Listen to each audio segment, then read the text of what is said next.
Shalom dan selamat pagi. Doa dan harap kami, saudara-saudara, tetap sehat menyambut hari baru karunia Tuhan bagi kita di pagi hari ini. Seperti biasa dari Bukit Sion Makale, kami mengajak Bapak Ibu serta anak-anak terkasih untuk membaca, mendengar dan merenungkan firman Tuhan mengawali aktivitas kita hari ini sesuai bacaan harian Gereja Toraja hari Rabu tanggal 22 Oktober 2025 dari kitab Yeremia pasal 50 ayat 17 sampai 20. Sebelumnya mari kita mohon pertolongan Tuhan, kita berdoa.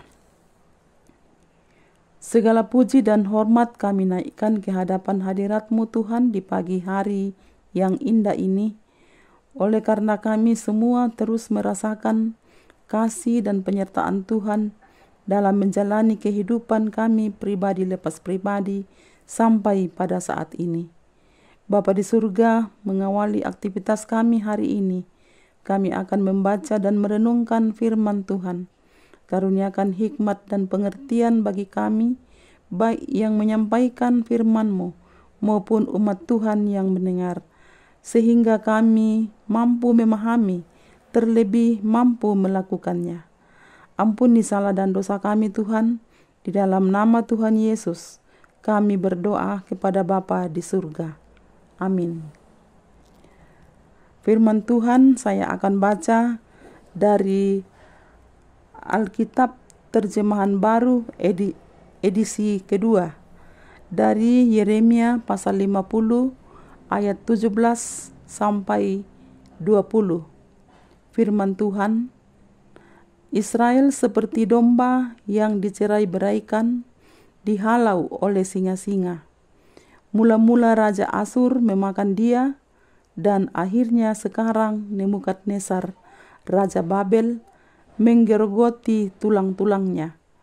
Sebab itu beginilah firman Tuhan semesta alam, Allah Israel. Sesungguhnya aku akan menghukum Raja Babel dan negerinya, seperti aku telah menghukum Raja Asyur. Akan tetapi aku akan mengembalikan Israel ke padang rumputnya, supaya ia makan rumput di Karmel dan Basan, dan menjadi kenyang di atas pegunungan Efraim dan di Gilead. Pada waktu itu, di masa itu, demikianlah firman Tuhan, orang akan mencari kesalahan Israel, tetapi tidak didapatinya, dan dosa Yehuda, tetapi tidak ditemukannya.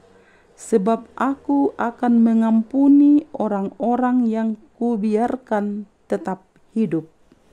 Amin, firman Tuhan.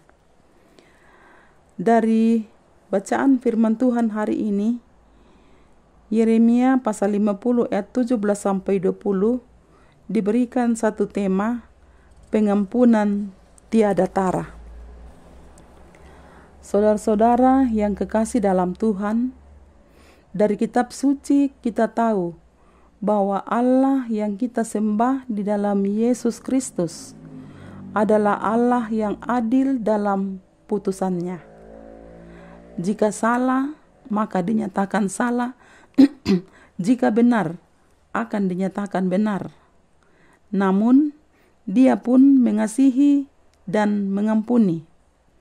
Bacaan hari ini dari Yeremia pasal 50 ayat 17 mengatakan Israel adalah seperti domba yang dicerai-beraikan, dihalau oleh singa-singa.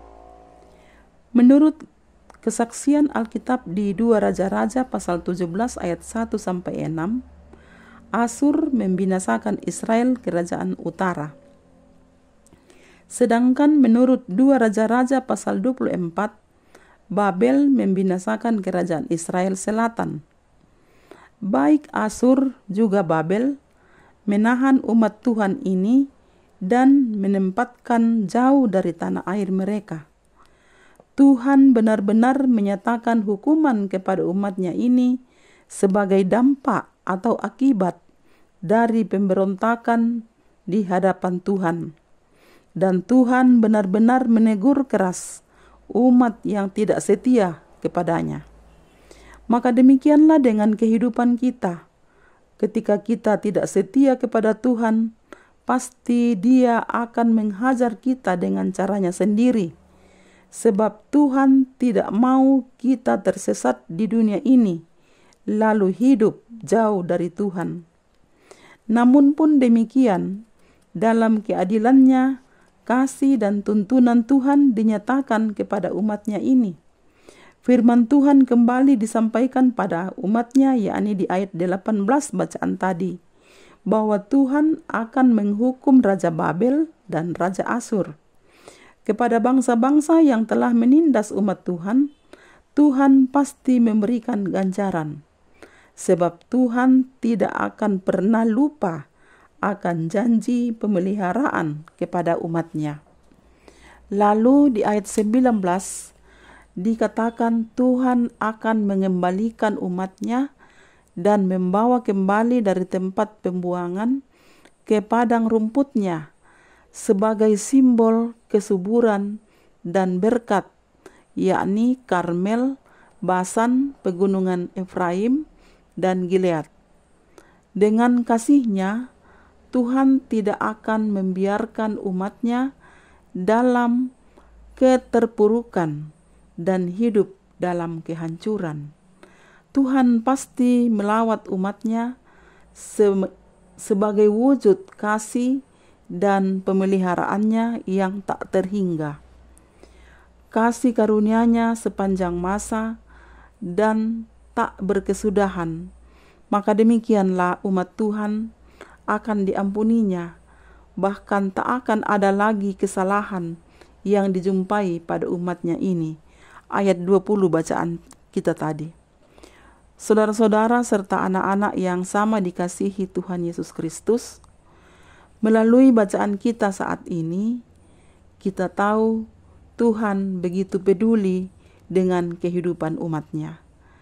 Kita semua pun mungkin pernah hidup menjauh dari Tuhan, membiarkan kekerasan hati menguasai diri kita, sulit ditegur oleh firman Tuhan, terus berkanjang dalam dosa, atau mungkin kita merasa Tuhan tidak memelihara kehidupan kita, sehingga begitu berat pergumulan hidup yang ditanggung oleh karena berbagai persoalan.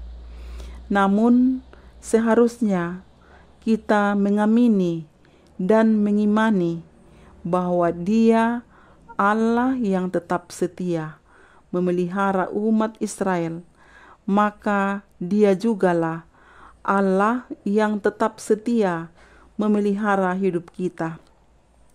Betapa besar kasih dan kesetiaan Tuhan kepada kita umat-Nya. Oleh sebab itu, marilah kita datang padanya dengan segenap hati, jiwa dan raga kita, memohon pengampunannya, memohon kasih setianya dalam segala kerendahan hati. Tetaplah berdoa, Roh Kudus memampukan kita untuk semua ini. Amin. Mari kita berdoa. Ya Tuhan, ya Allah kami bersyukur atas waktu dan kesempatan yang Tuhan berikan bagi kami untuk merenungkan firman-Mu. Kami percaya dengan kuasa Roh Kudus akan menolong kami untuk mengerti dan melakukan firman Tuhan. Kami semakin berubah, kami semakin bertumbuh di dalam pengenalan akan karakter Kristus. Firman-Mu kami hidupi setiap saat. Bapa yang Maha Kasih, kami mendoakan saudara-saudara dan anak-anak kami dalam berbagai pergumulan. Tuhan berkati dan tolonglah kami, sehingga kami mampu melewati berbagai pergumulan hidup yang Tuhan izinkan terjadi. Mampukan kami untuk saling menopang, saling mendoakan, sehingga dari dalamnya nama Tuhan yang dipuji dan dimuliakan. Berdoa buat para pemberita Injil dimanapun mereka berada. Tuhan berikan kesehatan yang baik, Berkati mereka dalam pelayanan mereka. Biarlah mereka tetap mengangkat pelayanan itu dengan penuh sukacita. Nama Tuhan dipermuliakan. Berdoa buat umat Tuhan dalam berbagai aktivitas. Tuhan berkati pekerjaan yang diusahakan. Biarlah boleh mendatangkan hasil yang baik untuk dipakai melanjutkan kehidupan anugerah Tuhan bagi kami masing-masing. Terlebih kami pakai untuk memuji dan membesarkan nama Tuhan. Bapa, ini doa dan ungkapan syukur kami. Ampuni salah dan dosa kami. Di dalam nama Tuhan Yesus, kami sampaikan doa ini kepada Bapa di surga. Amin. Demikian firman Tuhan hari ini. Terima kasih dan shalom.